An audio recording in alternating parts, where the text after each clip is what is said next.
Here to talk about all this is Glenn Hall at the Wall Street Journal. He's the U.S. News editor. Thanks for coming in tonight, Glenn. We appreciate it. I want to talk about tomorrow in a moment. The impact of these storms is always difficult in any way to estimate, whether it's, it's financial damage, insured losses, or jobs. But what do you think? Well, we've already heard the governor calling for more funding than was provided for Hurricane Katrina by Congress. So using that as a benchmark, this would be the most expensive storm to hit the United States. We also have a variety of other damages that we're going to be looking at, the impact of. Think about the refineries being shut down for over a week, the ports being shut down for almost a week.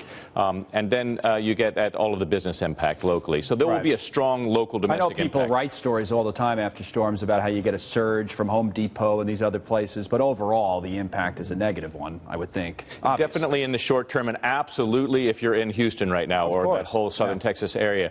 What you can expect in the short term for GDP is maybe the growth rate to be hit by 0.1, 0.2%. Which is not a crazy amount when you think about it. No. And then you would expect in the subsequent quarters an uptick from all of the spending that's going to be done to recover. Right. Some people have said that's the infrastructure plan the president's been talking so much about, and obviously not the way you want to get it. Let me talk to you about tomorrow a little bit.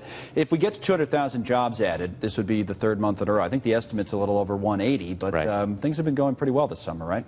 Yeah, that's a good benchmark for us to look at, because if we see that growth continues at that 200-plus creation level, that shows steam, some real momentum in the economy. If it drops down to what economists consider a more normalized rate, down at 180,000 new jobs, net new jobs, then we might be saying, okay, how much growth do we have? And you couple that with the big upward revision of GDP that we got this week, you want to now know, is that got momentum to carry on into the second, third quarter? One of the things that came up yesterday when we saw that 3% print on the GDP, people said, well, that's the president's target. He had talked about 3%, and I think he mentioned 4 a couple times as well, but he said, hey, 3%. People said, no, you can't get there. We got there at least for a quarter. But then the next question is, what happens next? What does the Federal Reserve do? Wasn't much inflation in that number, right? I mean, it's interesting to see what will happen. We were seeing consumer spending behind that, but also what was good news, we were starting to see some good business investment numbers, and that's a hopeful sign. That's a predictive sign. But you're right. We have to be careful, because the average right now is still only at about 2%. So, one quarter doesn't get us to the end of the year at 3.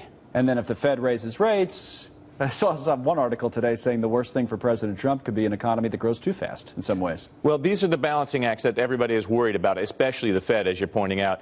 They haven't quite figured out yet what the rate strategy needs to be, because there have been a lot of disruptive elements to their plan, and Harvey is a new one. Glenn, thank you very much. Good to see you tonight. We appreciate it.